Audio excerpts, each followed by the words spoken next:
Ladies and gentlemen, I'm very pleased to be here at the beginning of this series of discussions over the next 2 days. And I would like to thank Madam Hong and also Yongwoo Lee for the invitation on behalf of all the speakers. I think for all of us over the last decade, we've watched with admiration the way in which this museum and the Gwangju Biennale have developed and have become really major events and a major museum within the international world. And so it's with great pleasure that I think all of us join you on this occasion. I think we would also like to congratulate Hai-Su Wu on the really remarkable way in which she has reinstalled the collection here in Leeum and made this fascinating exhibition which brings together the contemporary and the historic, Korea with the international, in a way that has not been seen here before. In the last 20 years, there has been a profound change in the behavior and the expectations of audiences in museums. For me, this first became evident, the correct way. For me, this first became evident in the public response to Olafur Eliasson's Weather Project installation in the Turbine Hall at Tate Modern in 2003.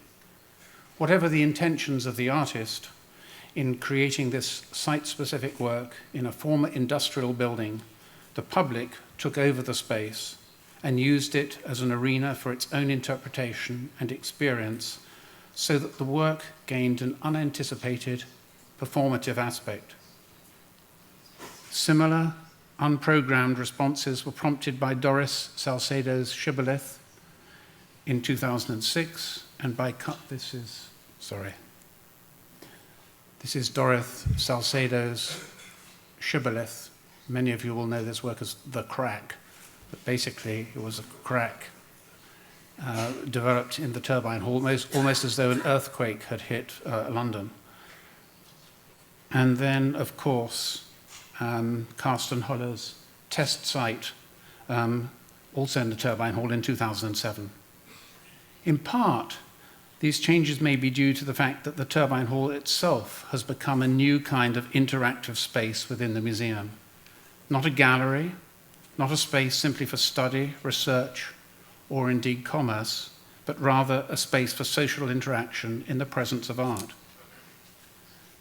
A different kind of public engagement was clearly in play at about the same time when we introduced comment cards at the end of the Turner Prize exhibitions, inviting visitors to leave their views in response to the question, "What do you think?" with an encouragement to judge for yourself. Some of these comments, of course, were rather banal, but others were really quite profound. And the interesting issue, I think, for many visitors was to feel that they were communicating with each other as well as having an experience themselves. This opportunity to express a view and to comment on the views of others prefigured the kind of online debate that is now common in the wider world, but which is rather rarely, a feature of museum experience. Both of these phenomena, an apparent yearning for the experiential in the museum, often prompted by artists engaged in a relational aesthetic, and an enthusiasm for a more participative, less passive relationship with art and with the judgments of curators, reflect changes in a wider society. In particular, they reflect a willingness to challenge, to exchange views, and to be a participant through social media and other more institutional digital platforms. How should we react to an appetite for these new forms of exhibition and debate? And can we respond without abandoning the commitment to the more curatorial endeavor and scholarship present in more conventional exhibitions, such as those seen recently at the Tate, such as the Matisse Cutouts exhibition, or Malevich, or indeed the Mira Schendel exhibition, which we presented last year, or the Salowa Rouada Choucair exhibition, this Lebanese artist seen for the first time in a major way in an institution in Europe or America. These are very important endeavors, these kind of classic shows.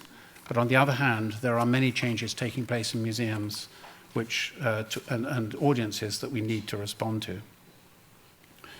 Of course, the concept of the museum is in constant evolution, driven forward by a combination of curatorial vision, artistic innovation, and the demands of audiences.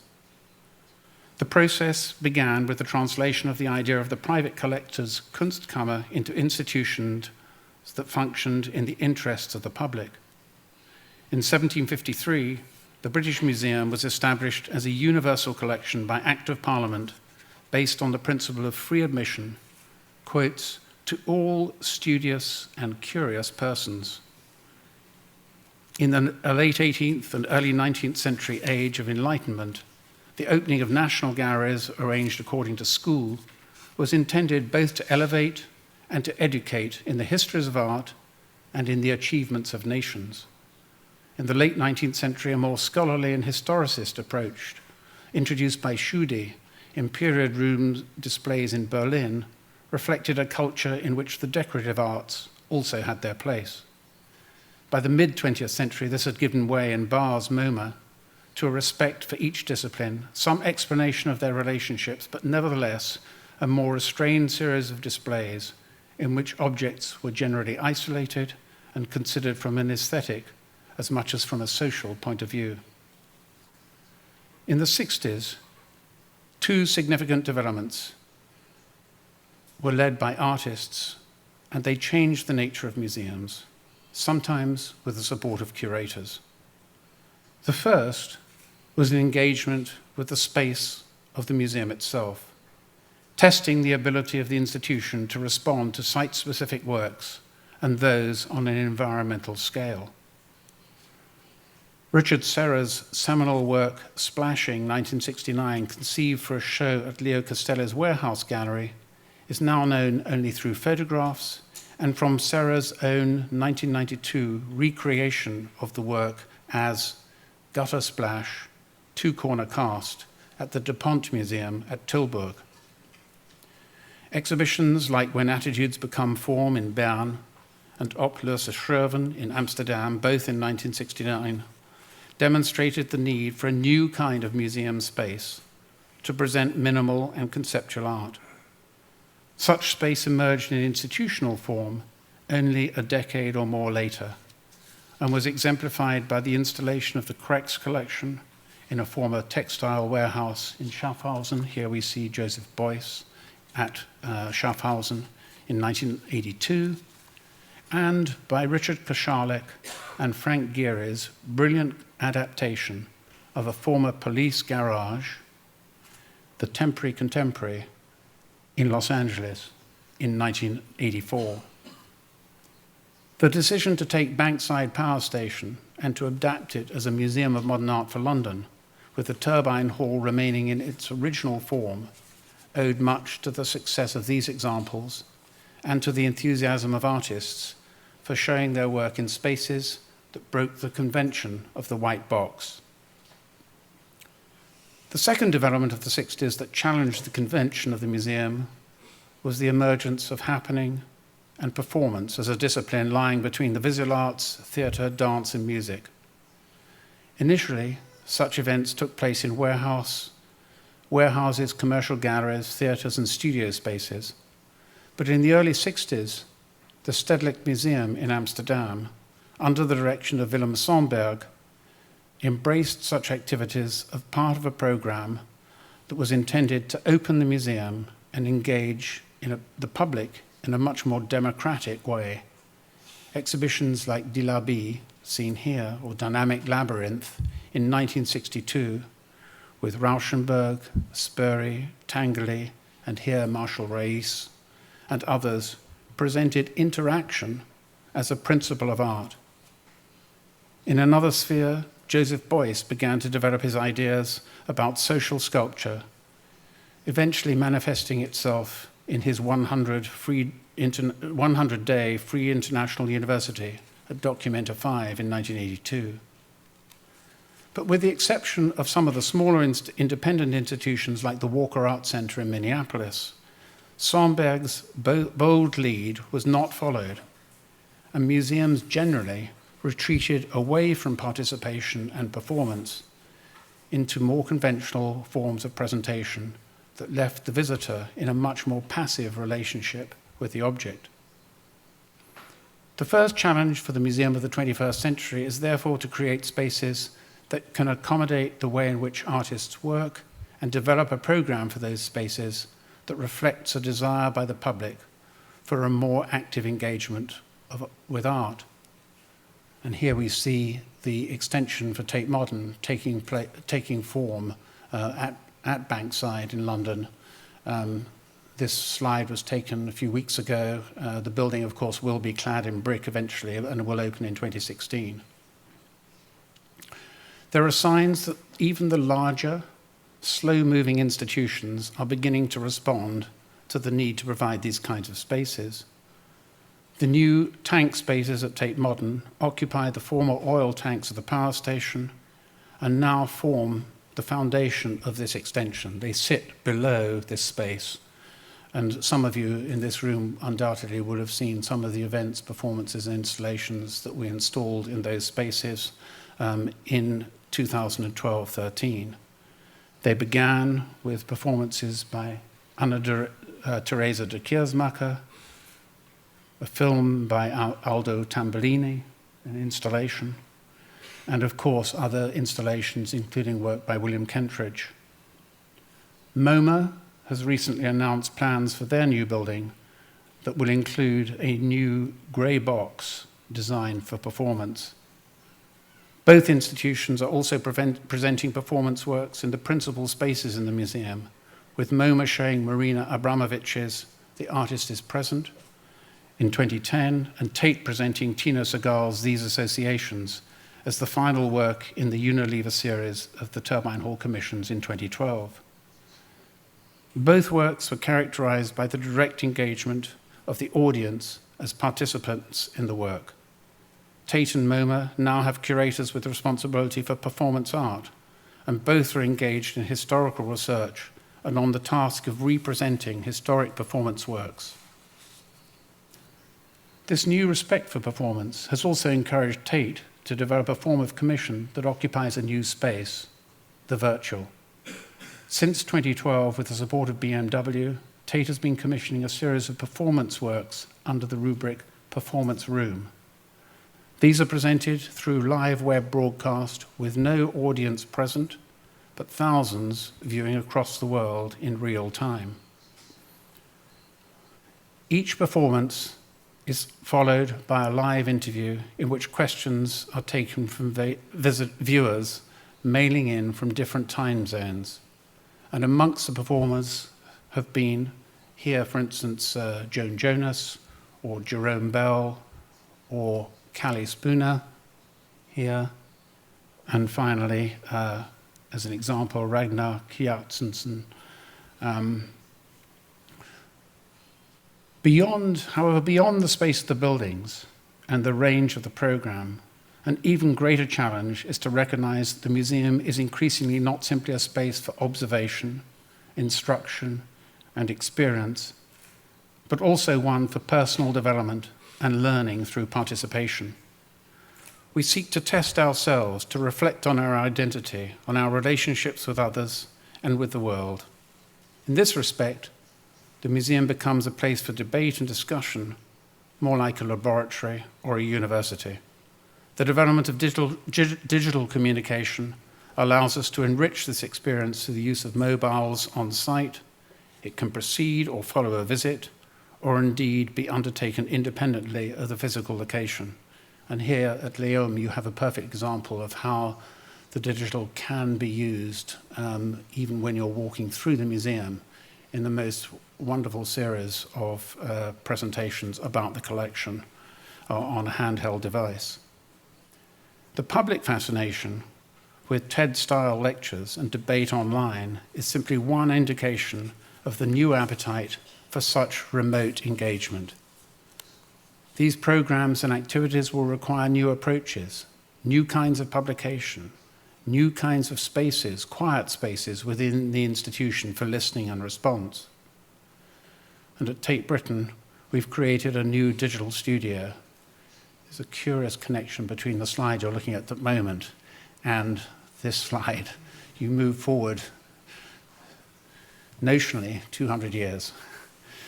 But here at Tate Britain, we've created a new digital studio to complement the more conventional workshop spaces.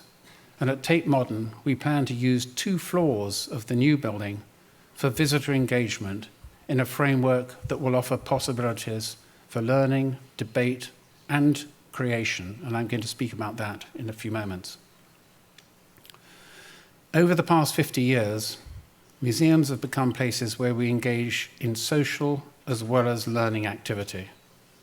It is easy to be cynical about the impact of the cafe, restaurant, or shop spaces on the culture and character of museums. But in practice, the introduction of such facilities has made museums less daunting, more welcoming, and more open to general visitors. However, that democratization needs to be expressed in a way that goes deeper than the provision of opportunities to purchase or to consume. From their inception, museums have, of course, offered lectures, seminars, and publications. What few have so far embraced is the principle of open exchange, established so brilliantly by Michael Young with the creation in Britain of the Open University in 1969. Today, the Open University, which admits students with a minimum or no qualification, has more than 250,000 students, including 50,000 from abroad. Its teaching was conducted initially through broadcast television and correspondence, and is now online, coupled with intensive seminar and summer schools. Open exchange is very different from the pattern of formal instruction, in which experts debate propositions with their peers and pass on accumulated knowledge to the next generation. It is much closer to the spirit of Commonwealth, a term first deployed in about 1470 to describe a body politic in which the whole people have a voice or interest. Later, it was associated with Oliver Cromwell and with the brief period of republicanism in England, captured so brilliantly by the philosopher Thomas Hobbes in his Leviathan, published in 1651, which was a treatise on political structures in which individual power would be relinquished. Now, of course, in Britain at least, it is most commonly connected with the British Commonwealth, an association of independent former colonies. But in its original meaning of governance in the interests of everyone, the idea of Commonwealth has a particular significance for museums at this moment. In Britain, we are fortunate in having created a structure of national museums based on the ideals of the British Museum, in which a group of independent trustees is appointed by the nation to care for and to promote public understanding of the works in the collections, as well as the corpus of knowledge associated with them. Trustees are appointed by government, but they act independently to reflect the values and interests of the public as owners, rather than the interests of the state or of private individuals, however enlightened those individuals might be. In the 19th century, the National Gallery was placed deliberately at the center of the city, on the north side of the newly created Trafalgar Square, so that it could be accessible to very large numbers. In the 1850s, debates in Parliament stressed the importance of making great works in the collection available to all social classes. A similar attitude led to the creation of the Whitechapel Art Gallery in East London, a poor part of London, where the founder, Canon Barnett, described the function of the gallery, and this was in 1901, as bringing the highest art to the lowest people. It's not a phrase that would find favor today. Now, the advent of a digital age obliges us to respond to the needs and expectations of our audiences in new ways. And here you see audiences in this space in the Turbine Hall, a space of social interaction and a place for art. So what might this new Commonwealth entail for museums and for their relationship with their many different publics? The wealth that we might share is perhaps the element that is easiest to imagine. It is founded on the accumulation of objects in our collections, animated by the knowledge and flair of our curators. It extends to the capital of our buildings, which provides safe spaces for congregation and debate, as well as places of beauty and proportion. But it also depends on the position of museums in society. In a world that is increasingly wary of power and its misuse, museums remain high on the list of trusted institutions. But how do we give effect to the element of common in Commonwealth, the spirit of belonging to the community, of belonging equally to more than one and free to be used by everyone? An important step is to recognize that knowledge and opinion about collection is not confined to the experts who work within the institution. In recent years, we've become more open to collaboration with university colleagues through the easy flow of staff, though the easy flow of staff between academe and museum life is still an ideal. And here we have an example of Tate working with university colleagues to produce Tate papers which appear online on our website. What I'm saying is that we need to work much more closely with university colleagues than we probably have done in the past. Furthermore, we also still have much to learn from those university museums that make intensive use of their collections within the framework of academic research. But in future, we might also consider opening our platforms to those who do not yet know, appealing to those who have knowledge or expertise that can give a new dimension to research, what one might think of as a research equivalent of crowdfunding. You could almost call it crowdsourcing. Some years ago, Tate invited the public to help us identify subjects within the corpus of 30,000 sketches and drawings that constitute the Turner bequest. The result has given greater definition to our understanding of Turner's methods and travels, but has also given a greater sense of engagement and ownership to our public. In a similar way, a BBC series some years ago brought an expert on dogs, another on horses, to comment on the particular strains and breeds depicted by Stubbs. These are simple, not very challenging examples of ways in which we can open our doors. However, our aim now must be more provocative and to take greater risk in engaging partners and individuals. But if we bring in people from disciplines that do not share our language or our assumptions, we will inevitably have to address wider questions about the nature of art and its role in society, rather than confining our inquiries simply to the history or the practice of art. At Tate, we're beginning to develop a new approach in one part of our public program that will make it more independent of the cycle of exhibitions and displays of the collection. Our aim in what we are calling Tate Exchange is to examine the contribution made by the visual arts within the wider social and economic framework of society.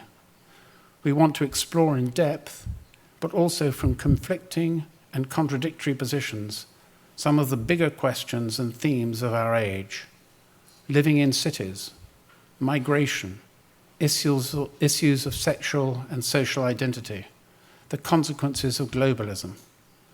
We see art as a catalyst for a program of debate, discussion, and creation that will explore a given theme in depth over the duration of an academic year, very much more like a university, or indeed an open university. And here you see a couple of visualizations of some of that activity taking place as it will in Tate Modern from 2016 in the new building. We shall bring together artists, writers, performers, and thinkers from different disciplines to create a framework that will be tested and amplified by public engagement, discussion, dissent, and creativity. And dissent is of fundamental importance in any museum. A museum has to be capable of absorbing and taking part in discussion and debate that challenges the conventions and opens up new ways of thinking and looking. We have to be on the leading edge, literally.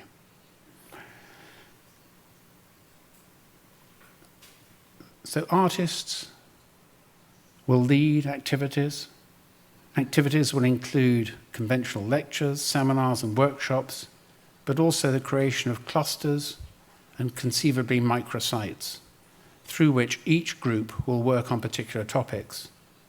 We anticipate that there will be a different team leading the program each year, and that people will affiliate themselves with whole or parts of the program. It will become almost a kind of club that any member of the public can join. We shall also seek to explore new forms of partnership with a wide variety of groups in the community, building on the experience of our existing young people's work group, Tate Collectives. And here are a few slides, a few images of a program that was done by this group, Tate Collectives, 2 years ago in the Tanks, where the Tate Collective is a group led by 15 to 25-year-olds, in which they developed a program entirely for their own age group and generation, examining some of the bigger questions and issues that confront young people living in London today. And that program involved artists, it involved people from other disciplines, and it ran through a series of workshops and discussions, and indeed ended, of course, with many of the people involved being involved in an act of creation. Our aim is to stimulate new kinds of less passive visitor experience and a more open, participative, and creative learning. As I say, so far we've been building the model, and we plan further pilots that will explore the options. But with the opening of the new Tate Modern in 2016, we hope to realize something on a grander scale. No doubt we shall make mistakes, but I believe that we have to adapt to the new demands and opportunities to claim a larger place in society for the visual, and therefore for visual literacy. I shall always want to argue for the value of the personal encounter for an individual that can flow from the intimate engagement with a work of art in a museum. However, if the museum is to flourish in the 21st century, it cannot afford to be solely a place of retreat from society. It must stimulate and provoke, engage, as well as offering a place for contemplation or consolation. It must be a place in which we can exchange ideas and share them in a spirit that Thomas Hobbes might have recognized as a commonwealth of ideas. Above all, the museum must champion art in all its manifestations by arguing for the deep significance of the visual in our understanding of each other and to the comprehension of our society, its history, and, of course, its future. Thank you.